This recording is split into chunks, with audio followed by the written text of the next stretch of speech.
আসসালামু আলাইকুম সবাইকে। Hello hello hello. আসসালামু আলাইকুম সবাইকে। হ্যাঁ, ঠিক আছে, সাউন্ড শুনতে পাচ্ছি।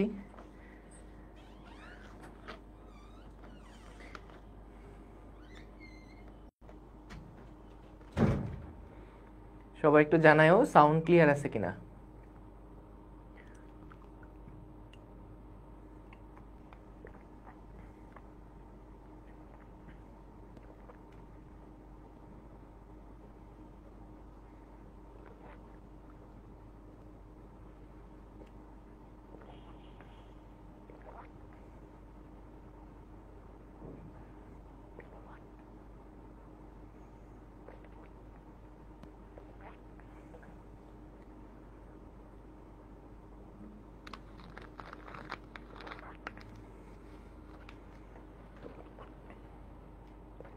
ভাই আজকে বায়োলজি ক্লাসে আসলেন না কেন? বায়োলজি ক্লাসে আসার আমার খুব ইচ্ছা থাকে, বুঝছো? আমি চাই বায়োলজি ক্লাসে তোমাদের সাথে বসে ক্লাস করতে, আমিও বায়োলজি শিখতে চাই, কিন্তু তোমাদের শুভ্র ভাই আমাকে থাকতে দেয় না। আমি আসলেই শুভ্র ভাই আমাকে পচা পচা কথা বলে, এই জন্যে আমি আর বায়োলজি ক্লাসে থাকতে ভয় পাই। যদি আমাকে পড়া জিজ্ঞেস করে, ওই যে থাকে না এরকম, যে কিছু টিচাররা এরকম থাকে না, যে ক্লাসে আইসেই পড়া ধরে, তো আমার ভয় লাগে যদি আমাকে কোনো কিছু পড়া জিজ্ঞাসা করে। তো এই জন্য আমি শুভ্র ভাইয়ের ক্লাসে আসলে থাকতে ভয় লাগে, বুঝেছো? তোমরা এইরকম হয় না, ধরো কোনো একটা কিছুর বন্ধ দিছে, বন্ধে তোমরা গ্রামের বাড়িতে বেড়াতে গেছো, ওইখানে কিছু আত্মীয় স্বজন এরকম থাকে না, যারা ছোটবেলায় তোমাকে ধরে নিয়ে জিজ্ঞেস করতো 7-এর ঘরের নামটা বলো, 13-র ঘরের নামটা বলো, তারপর জিজ্ঞেস করতো তোমার স্কুলে রোল নাম্বার কত, ম্যাথে কত পাইছো, সায়েন্সে কত পাইছো, এরকম কিছু বিরক্তিকর প্রশ্ন করতো না ছোটবেলায়? তারপরে পড়া ধরে। হ্যাঁ, তো এই জন্য না আমার কাছে ছোটবেলায় যখন বিভিন্ন বাসায় বেড়াতে যাইতাম, আমি ওই সমস্ত বাসাগুলোয় যাইতাম না যেখানে গেলে পড়া ধরে, আমার খুব ভয় লাগতো। ওকে, আসসালামু আলাইকুম সবাইকে। আশা করি সবাই ভালো আছো, সুস্থ আছো। আমরা হচ্ছে আজকে তাপগতিবিদ্যার 4 নাম্বার যে ক্লাস সেটা শুরু করব। তো আজকের ক্লাসেও আমরা মূলত আগের দিন যে টাইপের ম্যাথগুলো দেখা বাকি ছিল সেই ম্যাথগুলো দেখে ফেলবো, এবং এর মাধ্যমে আমাদের ধরো যেই স্কেল রিলেটেড যে সমস্ত ম্যাথ প্রবলেমগুলো আছে সেইগুলা শেষ হয়ে যাবে। ঠিক আছে? ওকে ভাই, আপনি ডান দিক থেকে বাম দিকে লিখলে পরবর্তীতে নোট করতে সুবিধা হয়। ডান দিক থেকে মানে আমার ডান দিক থেকে না তোমাদের ডান দিক থেকে? মানে এই যে ডান দিক থেকে বাম দিকে এটার কথা বলছো, মানে আগে যেটা করতাম সেটা? সো ঠিক আছে, যেটা বলো, কোনো অসুবিধা নেই, একটা করলেই হলো, একটা করলেই হলো। আর মানে যদি অ্যারো সাইন দিয়ে দেই যে পাশ থেকে যে পাশেই লিখি না কেন, অসুবিধা হবে না ইনশাল্লাহ। তো এই আর কি, সমস্যা নেই। ঠিক আছে, ওকে। সো আস্তে আস্তে সবাই চলে আসছে, আমরা চলো শুরু করি। চলো আমরা শুরু করি। ওকে, ঠিক আছে। আগেরটা করলে সুবিধা কই? গিফারি কোনটার কথা বলছো? আগেরটা মানে কোনটা? আচ্ছা,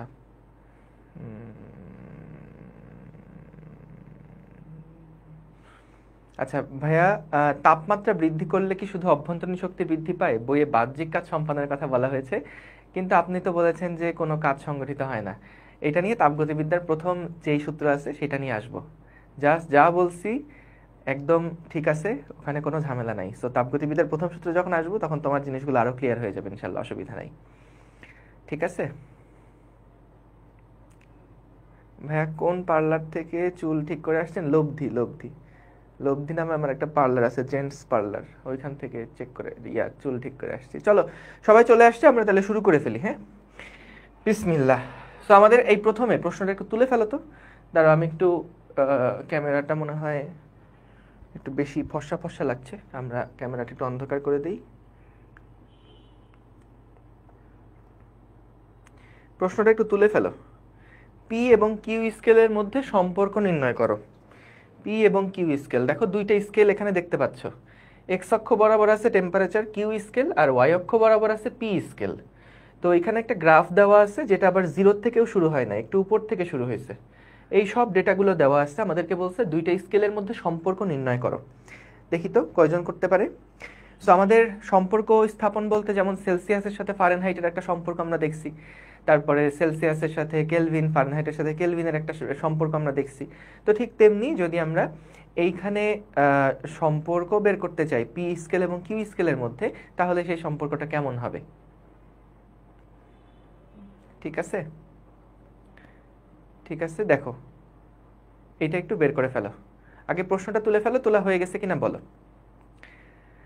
প্রশ্নটা তোলা হয়ে গেলে বলো। ঠিক আছে, এই নাম্বার সহ তুলো কিন্তু, এই যে 180 দেওয়া আছে, এই পার্থক্যটা হলো 100, এখান থেকে এই পর্যন্ত পার্থক্য দেওয়া আছে 150 ডিগ্রি। ডান, তোলা হয়েছে সবার? ভাই লেকচার 3 না করলে কি সমস্যা হবে? ভাইয়া লেকচার 3 না করলেও হবে, লেকচার 2 করা থাকলেই হবে, কিন্তু সূত্রগুলো একবার রিভিশন দিও। লেকচার 3-তে সূত্রগুলো একবার রিভিশন দিছিলাম আমরা। ভাই চ্যাপ্টার শেষে প্র্যাকটিস করবো না চ্যাপ্টার চলাকালীন? ক্লাসের যে ম্যাথগুলো করাচ্ছি এগুলো চ্যাপ্টার চলাকালীনই করবা, আর চ্যাপ্টার শেষ হয়ে গেলে তারপরে প্র্যাকটিসের মধ্যে যেও।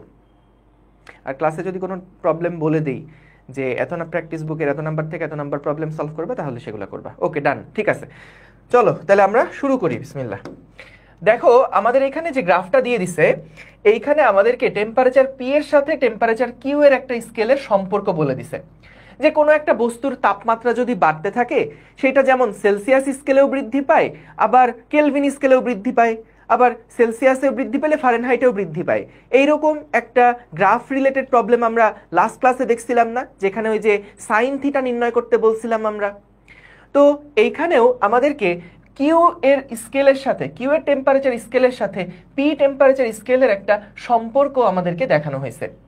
এবং দেখো এই সম্পর্কটা কেমন, এই সম্পর্কটা হচ্ছে এই যে এইরকম একটা সম্পর্ক। এইভাবে করে আমাদের দেখানো হচ্ছে যে কিউ বৃদ্ধির সাথে সাথে, মনে করো এইরকম একটা পয়েন্টে কিউ স্কেলে টেম্পারেচার এত, তাহলে পি স্কেলে টেম্পারেচার এত। বা এইরকম একটা পয়েন্টে কিউ স্কেলে টেম্পারেচার যদি এত হয়, তাহলে পি স্কেলে টেম্পারেচার হচ্ছে এত। আমাদের কি কি ডেটা দেওয়া আছে একটু লক্ষ্য করি। আমাদের এইখানে দেখো এই যে ওয়াই অক্ষ বরাবর যে স্কেলটা দেওয়া আছে, সেইখানে তুমি দেখতে পাচ্ছ যে এই পর্যন্ত যে পয়েন্টটা আছে, এই পর্যন্ত আমাদের পি স্কেলের মান যদি 180 হয়, তাহলে কিউ স্কেলের এই পয়েন্টের মান হচ্ছে গিয়ে 100। কিউ স্কেলের এই পয়েন্টের মান হচ্ছে 100, এই যে এই পয়েন্টের মান হলো কিউ স্কেলে 100, আর পি স্কেলে এটা হলো 180। এখন আমাদেরকে দুইটার মধ্যে সম্পর্ক বের করতে হবে। তো দেখো তো নর্মালি তাদের মধ্যে সম্পর্কটা কি ছিল, যে কোনো দুইটা স্কেলের মধ্যে সম্পর্ক আমরা কিভাবে করে বের করি? মনে আছে যে ওই যে theta minus theta ice divided by theta steam বা বাষ্পবিন্দু, যেটা মাইনাস হচ্ছে থিটা আইস, মাইনাস হচ্ছে থিটা আইস সমান সমান, যদি ভিন্ন আরেকটা স্কেল হয়, ধরো আমি এটাকে পি স্কেলের কথা বললাম, এটা হলো পি স্কেলের কথা বললাম, তাহলে এখানে হচ্ছে সেই থিটা কিউ স্কেলের জন্য যদি হয় minus theta ice divided by theta steam minus theta ice. তো এই ডান পাশে যতগুলো ডেটা লেখা আছে, এই সবগুলো হচ্ছে কিউ স্কেলের জন্য, এই সবগুলো হচ্ছে কিউ স্কেলের জন্য, আর এই বাম পাশে যতগুলো লেখা আছে সেই সবগুলো হচ্ছে আমাদের পি স্কেলের জন্য। মনে করো বাম পাশে যেগুলো লেখা আছে সেগুলো সব হচ্ছে পি স্কেলের জন্য। এখন খেয়াল করো, কিউ স্কেলে আমাদেরকে কিন্তু একটা ব্যবধানের কথা বলে দিছে। কিউ স্কেলে আমাদেরকে দেখো, কিউ স্কেল যেটা আছে, কিউ স্কেলে এখানে দেখো এই পয়েন্ট থেকে এই পয়েন্টটা কিউ এর মান কত? 0 ডিগ্রি, আর এই পয়েন্টে কিউ এর মান কত? 100 ডিগ্রি। তাহলে এখান থেকে এই পর্যন্ত কিউ স্কেলে যে পার্থক্য সেটা হচ্ছে আমাদের 100। তাহলে আমরা যদি কিউ স্কেলেরটা লিখি, দেখো কিউ স্কেলেরটা যদি লিখি, তাহলে থিটা কিউ মাইনাস থিটা আইসের মান 0, থিটা স্টিমের মান 100, মাইনাস হচ্ছে থিটা আইস বললে এটা হলো 0। অর্থাৎ আমরা এই যে সর্বোচ্চ বিন্দু এবং সর্বনিম্ন যে দুইটা বিন্দু আছে, দেখো সর্বোচ্চ বিন্দু যেটা মানে এই পয়েন্ট এবং এই পয়েন্ট, এই দুইটার মধ্যে আমরা কিউ স্কেলের পার্থক্যটা দেখছি। কিউ স্কেলের পার্থক্য কত?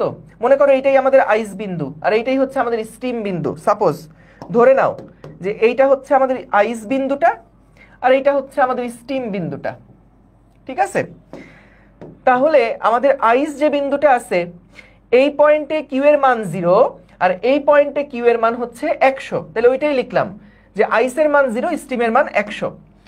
এইবার দেখো আমরা যদি পি স্কেলের কথা বলি, পি স্কেলে আমাদের থিটা পি এর মান লিখলাম, থিটা পি রাখলাম, মাইনাস থিটা আইস কত হবে বলো তো?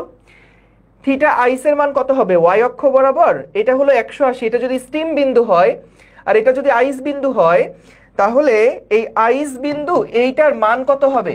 এই পয়েন্টের মান কত হবে কেউ বলতে পারছো?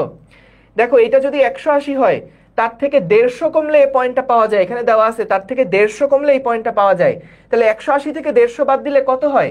এটা 30 না? তাহলে 30 ডিগ্রি না? তাহলে কারণ এই যে 150 কমে গেছে। তাহলে এখানে আমরা থিটার জায়গায় লিখতে পারি কি? দেখো থিটার জায়গায় লিখতে পারি এটা হলো 30 ডিগ্রি।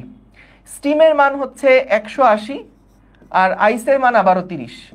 তাহলে এখান থেকে আমরা যেটা পাই theta P minus 30 divided by 150, যেটা মৌলিক ব্যবধান, সমান সমান 100 আর উপরে হচ্ছে থিটা কিউ, ঠিক আছে? এটাই হচ্ছে তাদের মধ্যে theta P R theta Q এর মধ্যে সম্পর্ক। তুমি যদি এই সমীকরণের মধ্যে যে কোনো একটা পয়েন্টে থিটা পি এর মানটা বসাও তাহলে থিটা কিউ এর মানটা কত হবে সেটা বের করে ফেলতে পারবা। আবার যে কোনো পয়েন্টে থিটা কিউ এর মান বসালে থিটা পি এর মানটা কত বের করে ফেলতে পারবা। বলো, অঙ্কটা কিন্তু অনেক মজার, এটা বুঝছো কিনা? খেয়াল করো, আমরা আসলে দুইটা স্কেলের মধ্যে একটা সম্পর্ক বিল্ড আপ করতে চাচ্ছিলাম। তো এইটা যারা ওই যে 2 নাম্বার ক্লাসটা করে আসছো তাদের জন্য রিলেট করতে আরো সুবিধা হবে। যাই হোক, কোনো অসুবিধা নাই। আমরা যে মেইন সূত্র শিখছি, যে কোনো দুইটা স্কেলের মধ্যে সম্পর্ক আমরা যখন বের করি, দেখো আবার বলছি অসুবিধা নাই, আমরা যখন দুইটা স্কেলের মধ্যে সম্পর্ক নির্ণয় করি তখন কি করি? যে কোনো একটা তাপমাত্রা মাইনাস বরফ বিন্দু ডিভাইডেড বাই বাষ্পবিন্দু মাইনাস বরফ বিন্দু। এটা কি মনে আছে সবার? একটু জানাও। থিটা মাইনাস বরফ বিন্দু ডিভাইডেড বাই বাষ্পবিন্দু মাইনাস বরফ বিন্দু, এটা মনে আছে সবার? মনে আছে? তাহলে আমরা যখন দুইটা স্কেলের মধ্যে সম্পর্ক বের করতে বলবে তখন আমরা পি স্কেলের জন্য এই সমীকরণটা লিখব, কিউ স্কেলের জন্যও এই একই সমীকরণ লিখব, তারপর সমান সমান করে দিব। কারণ কনভার্সনের জন্য তুমি দেখো যখন সেলসিয়াস এবং ফারেনহাইটের সম্পর্ক দেখাই, যখন কেলভিনের সাথে ফারেনহাইটের সম্পর্ক দেখাই, তখন আসলে কি হয়? তখনও কিন্তু এক্স্যাক্টলি আমরা এই ফরম্যাটে রেখেই তারপরে করি। সো মূল প্রশ্নটা আসলে কি ছিল? যেমন আমরা বের করছিলাম না সেলসিয়াসের সাথে ফারেনহাইটের সম্পর্ক, 30 ডিগ্রি সেলসিয়াস মানে কত ডিগ্রি ফারেনহাইট, 40 ডিগ্রি কেলভিন মানে কত ডিগ্রি সেলসিয়াস, এইরকম বিভিন্ন টাইপের দুইটা স্কেলের মধ্যে সম্পর্ক আমরা বের করা শিখছিলাম না? তো এখানে আমাদেরকে সেলসিয়াস ফারেনহাইটের কথা কিছু বলে নাই, যে কোনো র্যান্ডম দুইটা স্কেলের মধ্যে সম্পর্ক বের করতে বলছে, তাদের মধ্যে একটা গ্রাফের সাহায্যে আমাদেরকে মেইনলি বের করতে বলছে যে একটা পরিবর্তন হলে আরেকটা কিভাবে পরিবর্তন হয় নির্ণয় করো। আমি যদি তোমাকে যে কোনো একটা থিটা পি বলে দেই তাহলে তুমি যেন আমাকে থিটা কিউ এর মান কত সেটা বের করে ফেলতে পারো। বুঝতে পারছো? যেমন কোনো একটা কেসে যদি ডিগ্রি সেলসিয়াসে মান কত এটা যদি বলে দেই তাহলে ডিগ্রি ফারেনহাইটে কত এটা যেন তুমি বের করতে পারো। সো ঠিক ওই রকম প্রশ্নটা। তাহলে এটার জন্য আমরা কি করলাম দেখো, এইটার জন্য আমরা এখানে বেসিক সূত্রটা লিখলাম, ওই যে থিটা মাইনাস বরফ বিন্দু বাই বাষ্পবিন্দু মাইনাস বরফ বিন্দু। তো এইখানে আমরা ধরে নিচ্ছি এইটা হলো আমাদের বরফ বিন্দু আর এইটা হচ্ছে আমাদের বাষ্পবিন্দু। দেখো এটা তোমাদের বোঝানোর জন্য আমি এটাকে বরফ আর এটাকে বাষ্প বলছি, তাহলে সহজে রিলেট করতে পারবা। কিন্তু যারা 2 নাম্বার ক্লাস করছো তাদের আশা করি মাথায় আছে যে এইখানে কিন্তু বরফ বাষ্পই হইতে হবে, এটা কোনো ম্যান্ডেটরি কথা ছিল না। এখানে যে কোনো দুইটা পয়েন্ট নিয়েই আমরা কিন্তু সম্পর্ক স্থাপন করতে পারতাম। এটা কি মনে আছে তোমাদের? বলো তো, যারা 2 নাম্বার ক্লাস করছো তাদের হয়তো বা মনে থাকবে। Good, very good, thank you. যে আমরা শুধুমাত্র বরফ আর বাষ্প এটা তো পরে বিজ্ঞানীরা ঠিক করে দিছিল, কিন্তু তার আগে আমরা যখন একদম কোর বেসিক থেকে জিনিসটা বুঝে আসছিলাম তখন কি দেখছিলাম যে এই সরলরেখার উপরে যে কোনো দুইটা বিন্দু যদি আমার জানা থাকে তাহলেই কিন্তু দুই স্থির বিন্দুর সাহায্যে আমরা তাপমাত্রা পরিমাপ করতে পারি। সো তাহলে এবার খেয়াল করো, আমরা এখানে জাস্ট বোঝানোর সুবিধার জন্য আই সিস্টেম লিখে রাখছি, কিন্তু আশা করি বেসিক আইডিয়াটা ক্লিয়ার আছে। তো মনে করলাম এইটা আমাদের আইস আর এইটা আমাদের স্টিম, যে কোনো দুইটা বিন্দু আমাদের দেওয়া আছে আর কি ভাই। তাহলে এখান থেকে আমরা দেখো এই পয়েন্টের যদি স্থানাঙ্ক লিখি তাহলে এটা কত হবে? এইখানে আমাদের কিউ এর মান হলো 100 আর পি স্কেলে এটার মান হচ্ছে 180। আর এই পয়েন্টে যদি স্থানাঙ্কটা লিখি তাহলে দেখো এই পয়েন্টে আমাদের কিউ এর মান হচ্ছে 0 আর এই পয়েন্টে পি এর মান কত সেটা আমি বের করতে চাই। এই পয়েন্টটা মানে পি কত? তুমি দেখো এইটা যদি হয় পি স্কেলে 180 তাহলে এখানে পার্থক্য একটা বলা আছে 150। তাহলে যদি এখান থেকে তুমি 150 বাদ দাও তাহলে কত আসবে? 180 থেকে 150 কমে গেলে কত হয়? 30। তাহলে এটা হচ্ছে 0,30 এর একটা বিন্দু। তাহলে তোমাকে বলছে র্যান্ডম যে কোনো একটা পয়েন্টে যদি এখানে থিটা কিউ এবং থিটা পি হয় তাপমাত্রা, তাহলে কিউ আর পি এর মধ্যে সম্পর্ক কি সেটা নির্ণয় করো। ঠিক আছে, পি আর কিউ এর মধ্যে সম্পর্ক কি সেটা নির্ণয় করো। তাহলে আমরা দেখো যেহেতু এই যে আইসের পয়েন্টগুলো দেওয়া আছে, স্টিমের পয়েন্টগুলো দেওয়া আছে, সেগুলো অ্যাকর্ডিংলি বসায় এভাবে করে সলভ করলাম। আর এছাড়া তুমি দেখো আরো আরেকভাবে করতে পারো, সেটা একটু দেখাই দেই। ওইটা আরো স্মার্ট, আরো সহজ প্রসেস। এটা তো এমনি আমাদের বাংলা সূত্র অ্যাপ্লাই করে দেখলাম, কিন্তু দেখো আমাদের যখন এরকম একটা সরলরেখা দেওয়া আছে, দুইটা বিন্দু দেওয়া আছে, তখন বলো তো যে কোনো দুইটা পয়েন্টের যদি তুমি ঢাল বের করো তাহলে কি একই রেজাল্ট আসবে না? মনে করো আমি বললাম এখানে এটা হচ্ছে আমাদের এ বিন্দু, এইটা হচ্ছে আমাদের বি বিন্দু, এইটা হচ্ছে আমাদের সি বিন্দু। তাহলে এটা নিশ্চয়ই সবার মনে আছে যে এ বিন্দুর যে ঢাল বা এ বি সরলরেখার যে ঢালটা হবে সেইটা হচ্ছে আমাদের অবশ্যই এ সি সরলরেখার ঢালের সমান হবে। কারণ একই সরলরেখার দুইটা বিন্দুর মধ্যে যদি ঢাল বের করি সেটা একই রকম রেজাল্ট কিন্তু আমাদেরকে দিবে, তাই তো? সো তাহলে খেয়াল করো আমরা যদি এ বি এর ঢালটা বের করতে চাই, এইটুকুর অংশের ঢালটা বের করতে চাই, তাহলে কি হবে? ঢাল মানে কি ওয়াই এর পরিবর্তন বাই এক্স এর পরিবর্তন। তাহলে দেখো তো ওয়াই এর পরিবর্তন মানে theta P minus 30, theta P minus 30। এবং বলো তো এক্স এর পরিবর্তন কত? Theta q minus 0, theta q minus 0 সমান সমান। এবার আসো এ সি যে বিন্দু দুইটা আছে তাদের মধ্যে যে সরলরেখাটা আছে সেটার ঢাল বের করি। তাহলে কত? 180 minus 30, 180 minus 30 divided by 100 minus 0, 100 minus 0। ব্যাস হয়ে গেল, এটাই তাদের সম্পর্ক, পি আর কিউ এর মধ্যে সম্পর্ক। এইটাকেই তুমি যদি আরেকটু অর্গানাইজ করে দাও তাহলেই দেখো আগের সূত্রটাই পেয়ে যাচ্ছি। Theta P minus 30 degree divided by 180 minus 30 সমান সমান theta q minus 0 divided by 100 minus 0। দেখো এক্স্যাক্টলি আগের যে সমীকরণটা আমরা আইস আর স্টিম দিয়ে করছিলাম সেটাই কিন্তু আমরা এখান থেকে পেলাম। সো মূলত আমাদেরকে বের করতে বলছিল যে কোনো একটা থিটা পি যদি দেওয়া থাকে তাহলে থিটা কিউ এর মান কত নির্ণয় করো। তাহলে আমরা এই সমীকরণে কিউ এর মান বসায় পি পাবো, বা যদি পি এর মান দেওয়া থাকে তাহলে কিউ পাবো। এটাই মূলত পি আর কিউ এর মধ্যে সম্পর্ক স্থাপন করা একটা সমীকরণ। বলো বুঝেছো? হ্যাঁ হ্যাঁ, থিটা 1 থিটা 2 দিয়ে করাটাই পারফেক্ট। কিন্তু এখানে আইস দেওয়াটা উচিত না, এখানে স্টিম দেওয়াটা উচিত না, কিন্তু তোমাদের ওই যে সূত্রের ফরম্যাটে বসানোর জন্য আমি জোর করে আইস আর স্টিম বলছি। কিন্তু তোমরা তো যারা 2 নাম্বার ক্লাস করছো তারা বুঝছোই যে আইস আর স্টিম তো এটা যে কোনো দুইটা নির্দিষ্ট বিন্দু বিজ্ঞানীরা ঠিক করে দিছে। কিন্তু আসলে কি সরলরেখার উপরে যে কোনো দুইটা বিন্দু যদি আমাকে দেওয়া থাকে, ওই দুইটাকে স্থির বিন্দু ধরে আমি কিন্তু অন্য কোনো পয়েন্টের টেম্পারেচার বের করে ফেলতে পারবো। এবং সেটার বেসিক কিন্তু এইটাই ছিল, মনে আছে আমরা যখন সেকেন্ড ক্লাসে প্রুফ করছিলাম তখন কিন্তু দুইটার ঢাল সমান সমান নিয়েই তারপরে আগাইছিলাম। মনে আছে না ভুল গেছো? বলো বলো। ঠিক আছে, ওকে ঠিক আছে, মনে আছে, ভেরি গুড। তোমরা এত কিছু মনে রাখো কেন? হ্যাঁ, আমি যখন ছোট ছিলাম এত কিছু মনে রাখতাম না। এটা একটু চট করে বের করে ফেলো তো সবাই। ফারেনহাইট স্কেলে পরম শূন্য তাপমাত্রার মান কত নির্ণয় করো। ফারেনহাইট স্কেলে, আচ্ছা ভাইয়া আইস পয়েন্ট দুইটাতেই 30 কেন নিচ্ছি না? টি কিউবের ক্ষেত্রে 130 আর 30 কি নেওয়া যেত না? কই 130 কোথায় পাচ্ছ ভাইয়া? 130 কোনটাকে বলছো? আমাদের সম্পর্কটা তো এই সমীকরণ অনুযায়ী এই সরলরেখা অনুযায়ী হয়েছে। এই পয়েন্টে এক্স এর মান কি 0 না? আর এই পয়েন্টে ওয়াই এর মানটা কত 30। কেমনে বাইর করছি 180 থেকে এখানে বলেছে পার্থক্য 150, সেটা নামছি।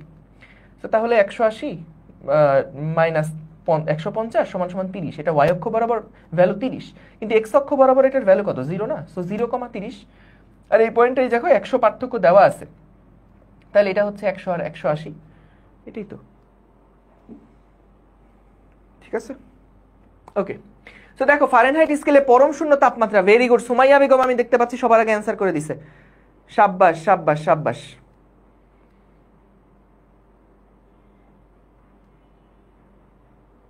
ঠিক আছে, হ্যাঁ এই যে এখন অনেকেই অ্যান্সার দিচ্ছে।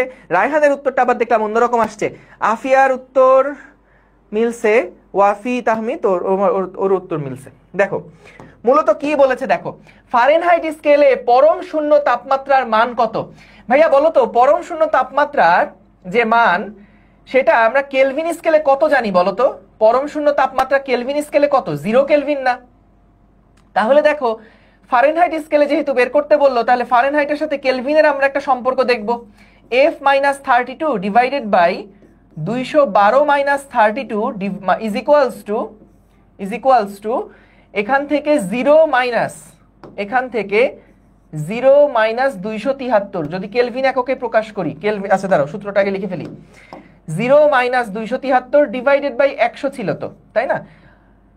ডিভাইডেড বাই 373 মাইনাস 273, ভেঙে চলে লিখছি 373 মাইনাস 273। তাহলে বলো F-32 ডিভাইডেড বাই 212 থেকে 32 বাদ দিলে 180 সমান সমান এখানে থাকে 100 আর উপরে থাকবে K মাইনাস 273। তাহলে ভাইয়া দেখো F-32 ইন্টু, আমরা এটাকে 5 দিয়ে গুণ করতে পারি, আর এখানে থাকবে মাইনাস 273, আচ্ছা দাঁড়াও 0 মাইনাস 273, এটাকে আমরা 9 দিয়ে গুণ করতে পারি, কারণ এই যে কাটাকাটি করলে এটা হয় 5, এটা হয় 9। তাহলে এখানে কি আসে 5F মাইনাস 160 সমান সমান মাইনাস 9 ইন্টু 273 কত হয়? 9 ইন্টু 273 2457। তাহলে এখান থেকে আমরা যদি এফ এর মান বের করি সেটা কত হয়? মাইনাস 2457 প্লাস 160 ডিভাইডেড বাই 5, এটা আসে মাইনাস 459.4 ডিগ্রি ফারেনহাইট। দেখো মিলছে কিনা সবার? ভেরি গুড, আশা করি মিলছে। আচ্ছা আমাকে একটু জানাও তো, আমি সাহস পাচ্ছি না, একটু বলো তো এই প্রবলেমটা কি বেশি কঠিন লাগছে তোমাদের কাছে? যারা আগের ক্লাসগুলো করছো তাদের জন্য বলছি, এই অঙ্কটা কি বেশি কঠিন লাগছে তোমাদের কাছে? No, very good, thank you, যাক সাহস পেলাম, ইয়েস, তাহলে কঠিন ম্যাথ দেখানো যাবে আরো, যাক ভেরি গুড। সিরিয়াসলি এখন যদি কইতা না ভাই অনেক কঠিন, হাত পা কাঁপাকাঁপি করতেছে, তাইলে আমি আসলে কঠিন ম্যাথে যাওয়ার আগে আরো 2বার ভাবতাম, বা হয়তো আজকের ক্লাসে কঠিন ম্যাথে যাইতে পারতাম না। ঠিক আছে, good, very good, thank you. এটা সহজ অঙ্ক, এটা কেন এটা ভয় পাচ্ছ? তো প্রথমে আমি দুইটা নিয়মে দেখাইছি, একটাকে আইস একটাকে স্টিম ধরে, যে আমাদের বেসিক সূত্র অনুযায়ী কি হয়, আর এরপরে আবার ওই যে বেসিক থেকে আসছি যে এই পয়েন্টের ঢাল আর এই পুরো রাস্তার ঢাল তো একই রকম, দুইটা বিন্দু আমাদের দেওয়া আছে, তাহলে থিটা পি আর কিউ এর মধ্যে সম্পর্ক কি, যেটা আমরা ছোটবেলা থেকে করে আসছি, মানে গত 4 ক্লাস থেকে। ভেরি গুড, এইবার আসো এই প্রবলেমটা লিখে ফেলো তোমাদের জন্য। তো আমি তো উদার অনেক, তাই না? বলো কত সময় দিব বলো, আমি তো অনেক উদার, দয়ার সাগর, তোমাদের জন্য 30 ঘন্টা সময় দিয়ে দিলাম। যাও প্রশ্নটা লিখে ফেলো আগে, লেখার জন্য একজন 10 ঘন্টা চেয়েছে, আমি এত উদার তাকে 30 ঘন্টা দিয়ে দিয়েছি। হ্যাঁ, কত ভালোবাসি তোমাদেরকে বলো, এটা তো একদম সিম্পল। যাক ভেরি গুড, থ্যাংক ইউ, খুব সাহস পেলাম। 9কে ঠিক করে লিখেন, 9কে ঠিক করে লিখেন।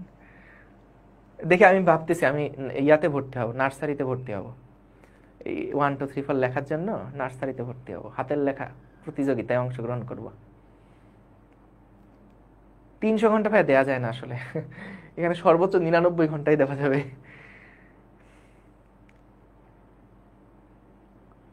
তোলা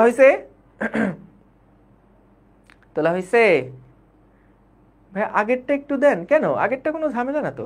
পরম শূন্য তাপমাত্রা মানে হচ্ছে, পরম শূন্য তাপমাত্রা মানে কি আমরা জানি, পরম শূন্য তাপমাত্রা মানে 0 কেলভিন। এটাকে লিখে নাও। আমরা জানি কি জানি স্যার? পরম শূন্য তাপমাত্রা মানে, আমরা জানি পরম শূন্য তাপমাত্রা মানে 0 কেলভিন। সো এখানে আগে ফারেনহাইটের সাথে কেলভিনের সম্পর্ক লিখলাম, কেলভিনের জায়গায় 0 বসালাম, তারপরে এফ এর মান কত হয় সেটা বের করলাম। ইজি, অনেক ইজি কিন্তু। সো এবার আসো এই ম্যাথটা দেখি, এত মজার একটা অঙ্ক, হাও করে কাটতে ইচ্ছা করবে। একটা থার্মোমিটারকে যখন ফুটন্ত পানিতে রাখা হয় তখন তার পাঠ দেখায় এক্স নট। বলো ফুটন্ত পানি মানে কি? ফুটন্ত পানি মানে হচ্ছে এটা, ওই যে এক্স স্টিম যেটা সেটা দেওয়া আছে, সেটার পাঠ দেওয়া আছে এক্স নট। এবং যখন বরফে রাখা হয় তখন তার পাঠ দেখায় এক্স নট বাই 3। বললো যখন পাঠ এক্স নট বাই 2 হবে তখন তাপমাত্রা কত ডিগ্রি সেলসিয়াস? বলো তো, তাপমাত্রা কত ডিগ্রি সেলসিয়াস?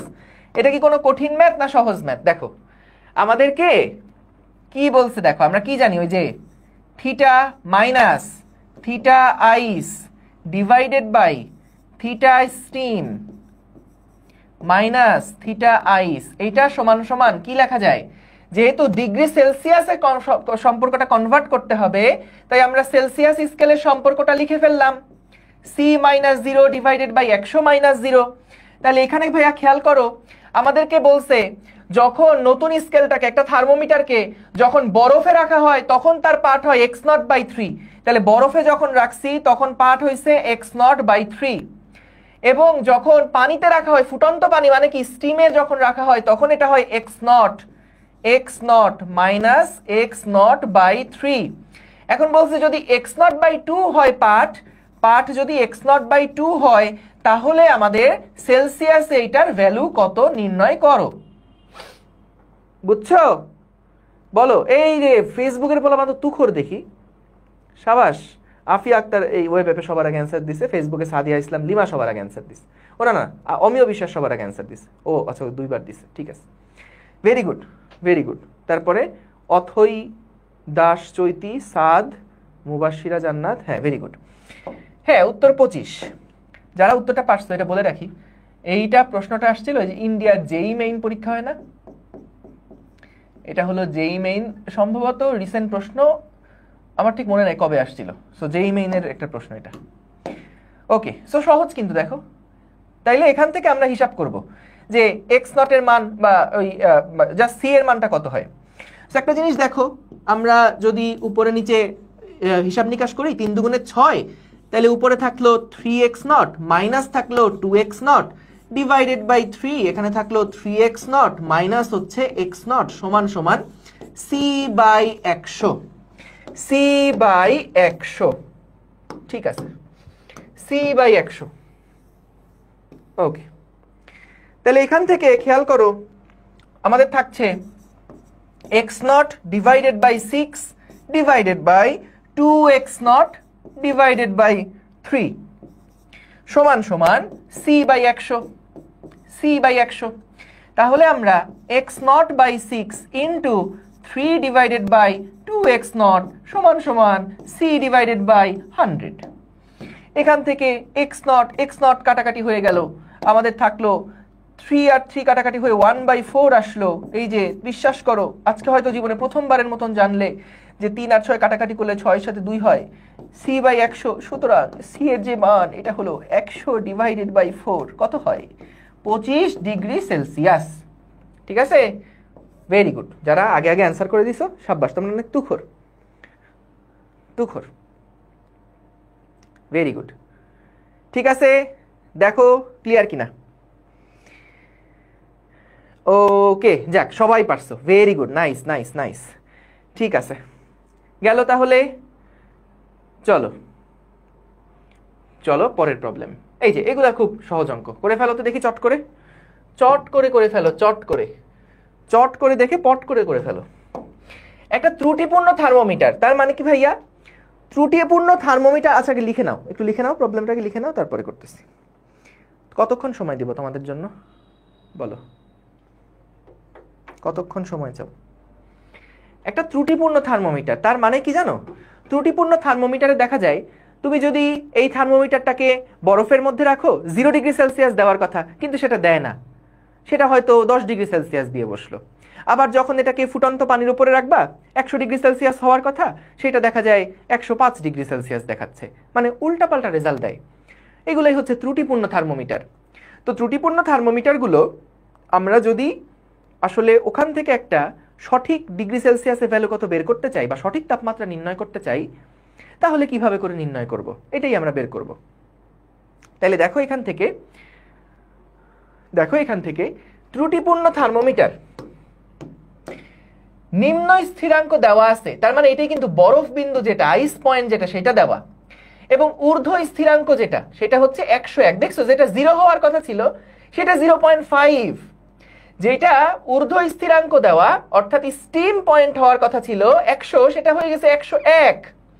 এখন বললো ওই থার্মোমিটারে মানে ওই ফল্টি যেই থার্মোমিটারটা আছে সেইটা যদি পাঠ দেখায় 30, তাহলে সঠিক থার্মোমিটারের পাঠ কত হবে?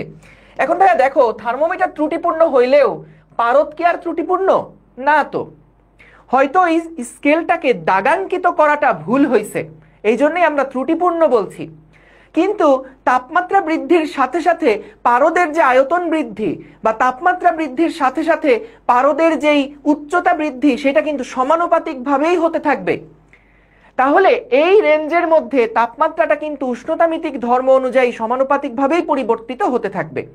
কিন্তু যেটা 0-তে দাগাঙ্কিত করার কথা ছিল সেটাকে আমরা ভুলে 0.5-এ দাগাঙ্কিত করে ফেলছি, আর যেটা 100 হওয়ার কথা ছিল সেখানে আমাদের স্কেলটা দেখা গেছে 101 রিডিং শো করছে, কারণ স্কেলটাই হয়তো ফল্টি। তাহলে দেখো আমরা এখান থেকে ভাইয়া যেটা করব একদম একই সূত্র, যেহেতু সঠিক তাপমাত্রা সেলসিয়াসে বের করতে চাচ্ছি, তাহলে C-0 ডিভাইডেড বাই 100 - 0 সমান আমাদের ত্রুটিপূর্ণ থার্মোমিটারের তাপমাত্রা যদি থিটা হয়, তাহলে থিটা মাইনাস নিম্ন স্থিরাঙ্ক হচ্ছে 0.5 এবং ঊর্ধ্ব স্থিরাঙ্ক হচ্ছে 101 মাইনাস 0.5। তাহলে আমরা বলছে যদি ওই পচা থার্মোমিটারটায় ত্রুটিপূর্ণ থার্মোমিটারে পাঠ যখন 30 ডিগ্রি হয়, যখন এটার মান 30 ডিগ্রি হয়, তখন সেলসিয়াসে ভ্যালুটা কত? হবে? তাহলে এখান থেকে আমরা যদি হিসাব করি ভাইয়া 29.5 ডিভাইডেড বাই 100.5 ইন্টু 100 কত হয়? সি এর মানটা কত হয়? 29.5 ডিভাইডেড বাই 100.5 গুণ 100। এই তো তোমরা অনেকেই অ্যান্সার দিছো। তোমরা যারা অ্যান্সার দিছো আমি কিন্তু তোমাদের উত্তরটা দেখে এখানে বসাচ্ছি। তোমরা মনে করো না হাতে ক্যালকুলেটর আছে দেখেই কয়েকটা বাটন চাপছি বলেই আমি ক্যালকুলেটরে যে রেজাল্ট শো করতেছে সেইটা দিচ্ছি, বরং তোমরা আমাকে যে অ্যান্সার দিছো সেইটাই কিন্তু আমি হুবহু লিখে দিচ্ছি। তোমাদের প্রতি আমার অগাধ বিশ্বাস যে তোমরা কখনো ভুল করতে পারো না। সো এই জন্যে আমি ক্যালকুলেটরটা না দেখেই তোমরা যা লিখছো কমেন্টে সেটাই কিন্তু লিখে দিচ্ছি। বুঝতে পারছো? পাবা কোথাও এত ভালোবাসা? কোথাও পাবা না। ওকে, ঠিক আছে, চলো পরেরটা দেখে ফেলি। হ্যাঁ, এটা একটু নিজেরা করে ফেলো, চট করে জাস্ট উত্তরটা বসায় ফেলো। দেখি, এটা প্রশ্ন লেখার দরকার নাই, এটা আসলে সহজ প্রশ্ন। দেখো জাস্ট কেসগুলা বোঝার চেষ্টা করো। আচ্ছা তোলো, প্রশ্নটা তোলো, দরকার আছে। কারণ আগেটা ছিল ত্রুটিপূর্ণ থার্মোমিটার, এবার আর থার্মোমিটার না, এবার আমাদের সরাসরি উষ্ণতামিতিক ধর্মের সাথে সম্পর্কটা দেওয়া আছে। ভাই আপনার 9টা ঠিক করেন প্লিজ। না, করব না, কি করবা?